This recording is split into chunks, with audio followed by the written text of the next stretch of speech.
We've had a few warm days of late, and as such, the newspapers have been awash with stories about the importance of hydration. As if you guys saw these, the Mirror went with the headline, 1 in 7 Brits drink more alcohol than water, according to new research.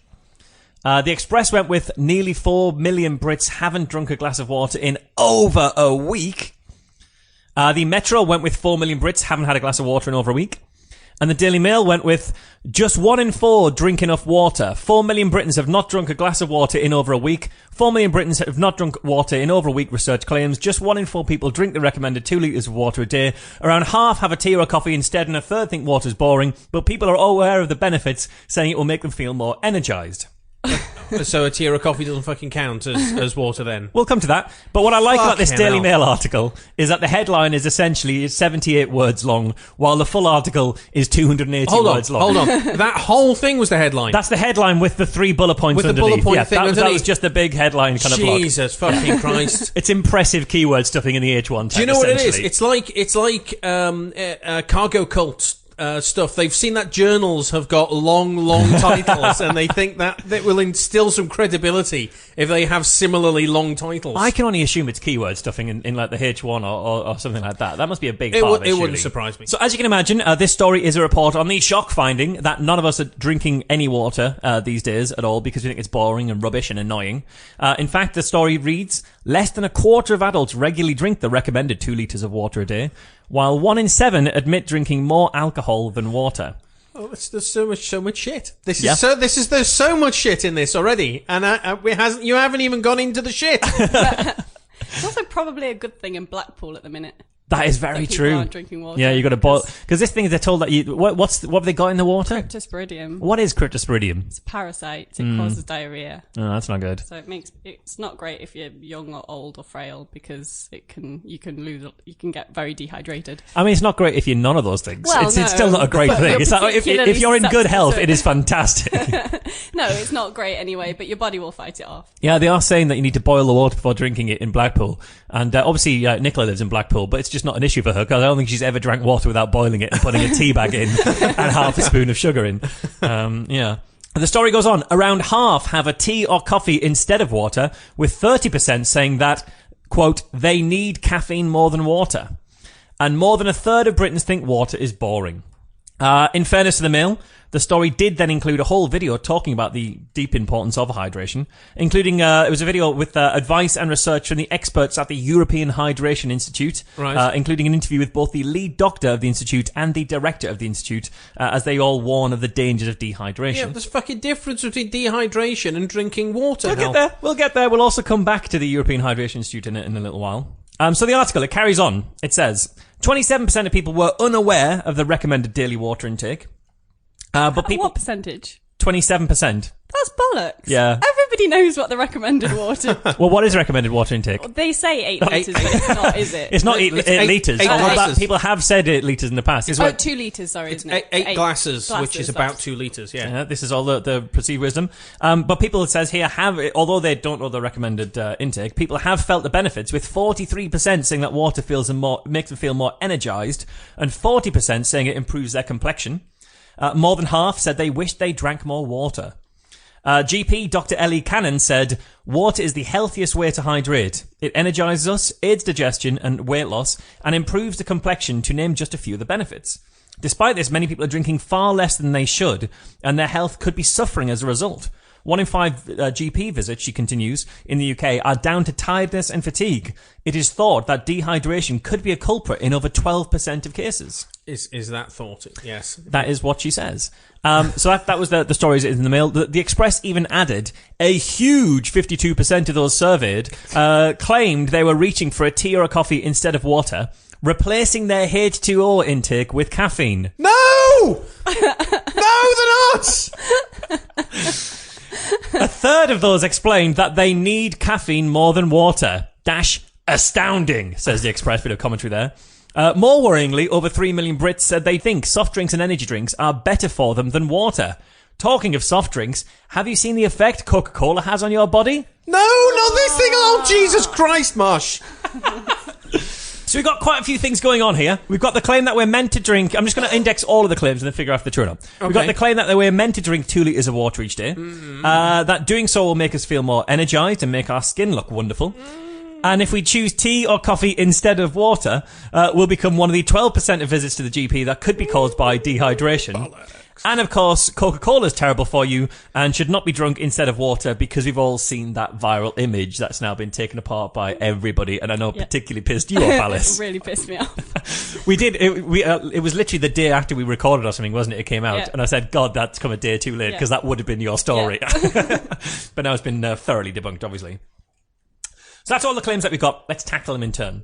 Firstly, how much water are we meant to drink each day? Guys, what do you reckon? Well, from my understanding is that the 8 glasses of water thing is actually the case, but that's total intake, including what you get from your food and everything else. Drinks, That was my understanding. So it's not that you're meant to eat and drink normally, but then also have 8 glasses of water on top of that, because that would be fucking madness. Yeah, you're pretty good. You're pretty close. You're pretty good. Except I'd probably drink 8 glasses of water on top of what I eat. Fucking madness. I drink a lot of water. You do. You in fact, I always you are drinking water right now. It's why Warren comes along to every recording. He's your bottle holder. He's the water boy, essentially. Yeah, the water carrier. So, according to the NHS Choice website, studies have tried to establish a recommended daily fluid intake, but it can vary depending on the individual and factors such as age, climate, and physical activity. A good rule is to drink enough fluid so that you're not thirsty, and to steadily increase your fluid intake when exercising and during hot weather. Passing clear urine, brackets, wee. NHS choices? Because I was struggling there. Now in fairness, they're aiming for accessibility to everybody who might be reading it. That's a good clarification to make. But passing clear urine is a good sign that you're well hydrated. Your body needs water or other fluids to work properly and to avoid dehydration. That's why it's so important to drink enough fluids. In climates such as the UK's, we should drink about 1.2 litres of fluid every day, 6 to 8 glasses, to stop us getting dehydrated. In hotter climates, the body needs more than that.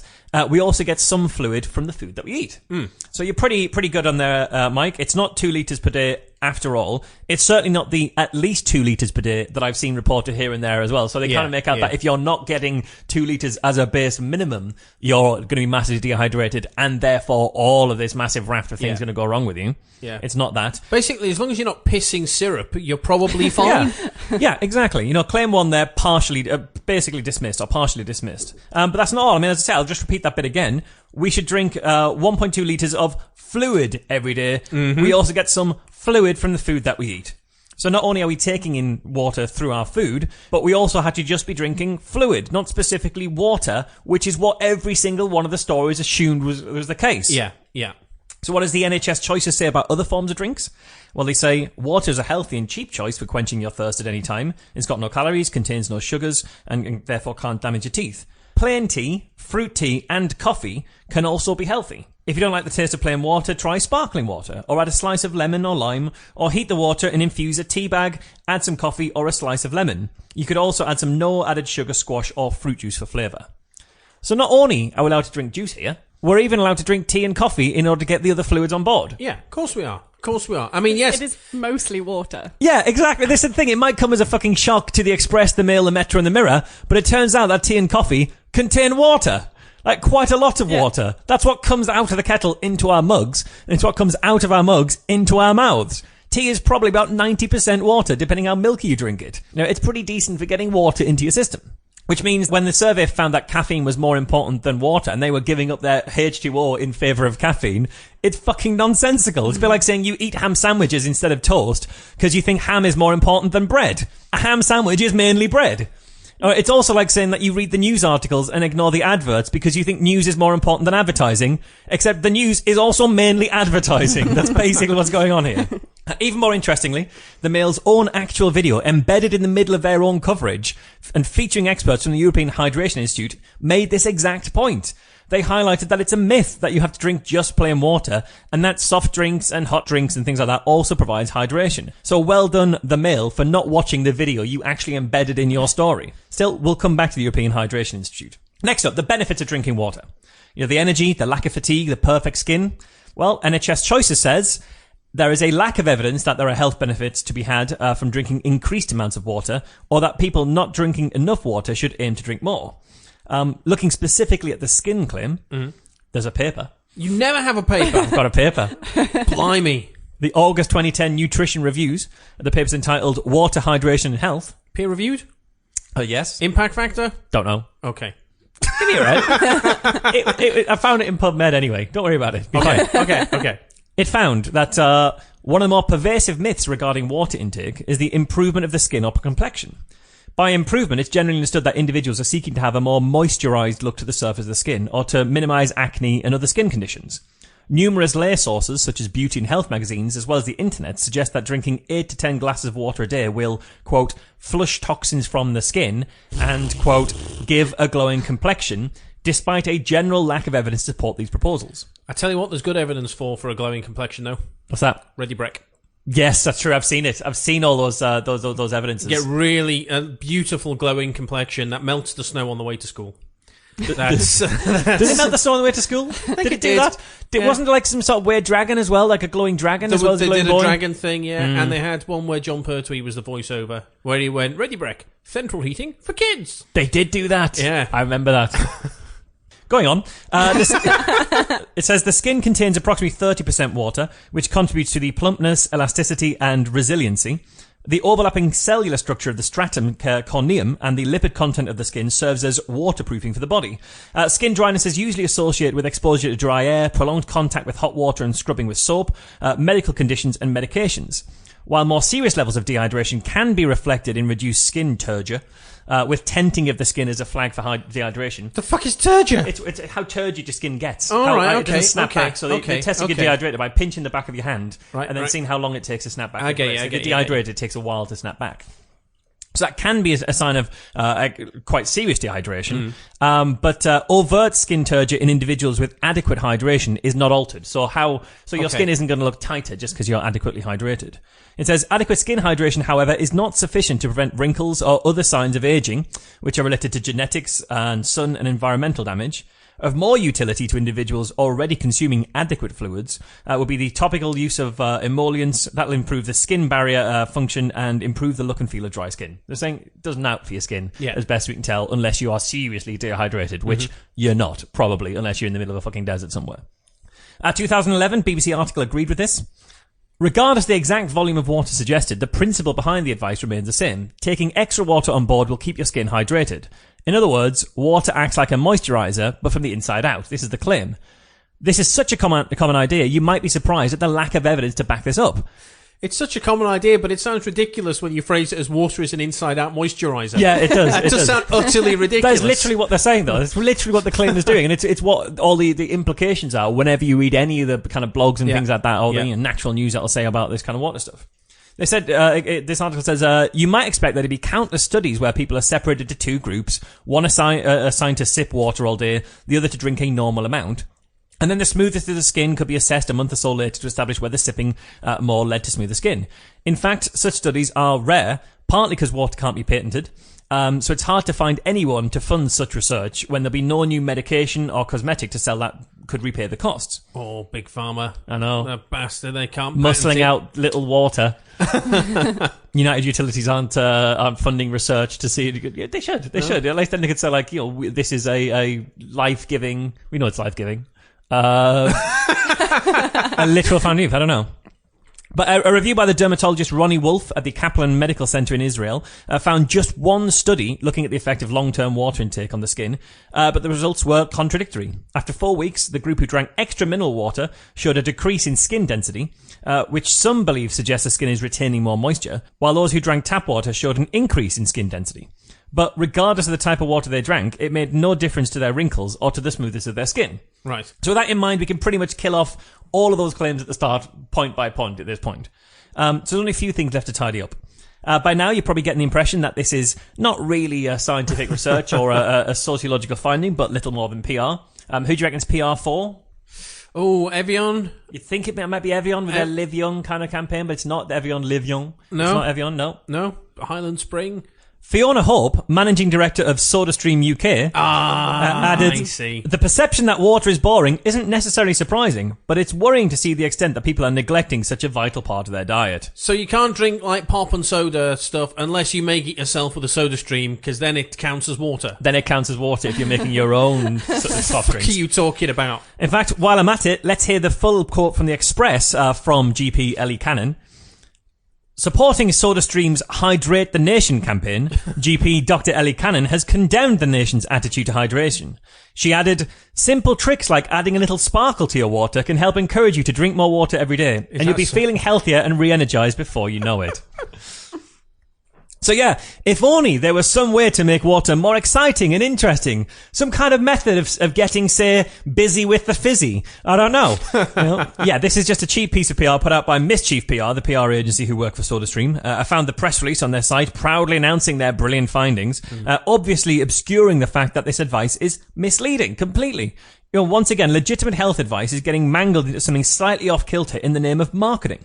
And you might be wondering what Hydrate the Nation is. Well, it's all over beauty blogs. I kind of Googled it and found all sorts of references. So here it is from the blog The Science of Appearance, which I'm pretty sure focuses more on the latter than the former.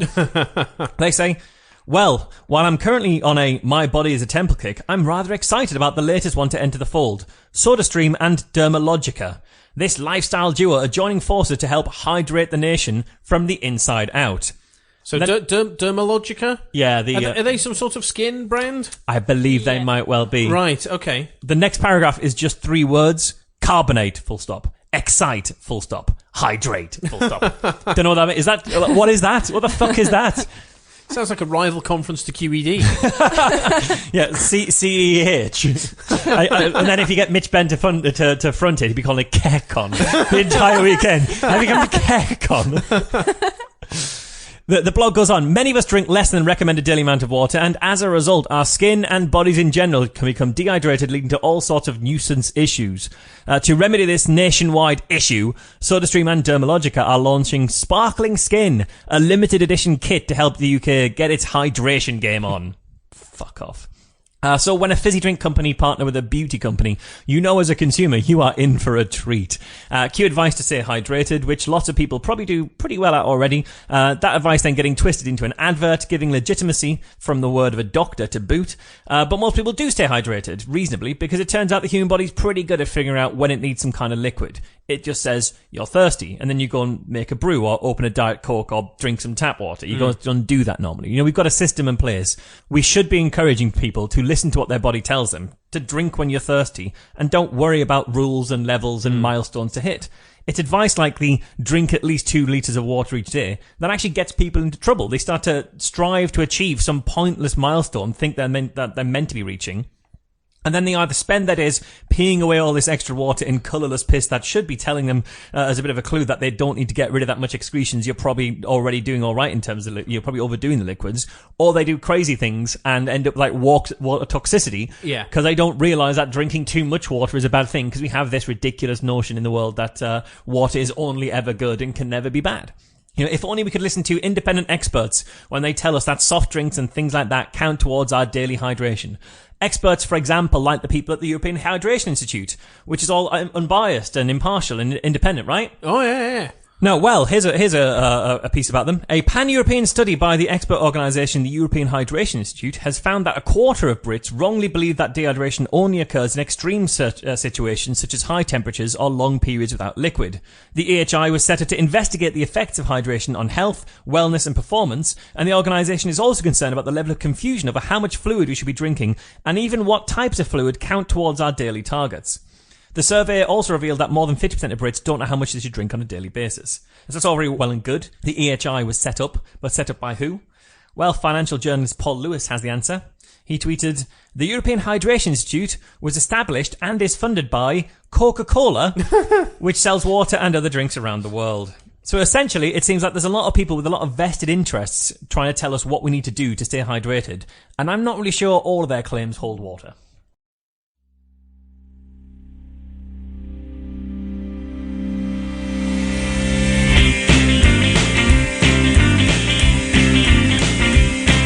Skeptics with a K is a production of the Merseyside Skeptics Society. For more information, visit our website www.merseysideskeptics.org.uk or email podcast@merseysideskeptics.org.uk.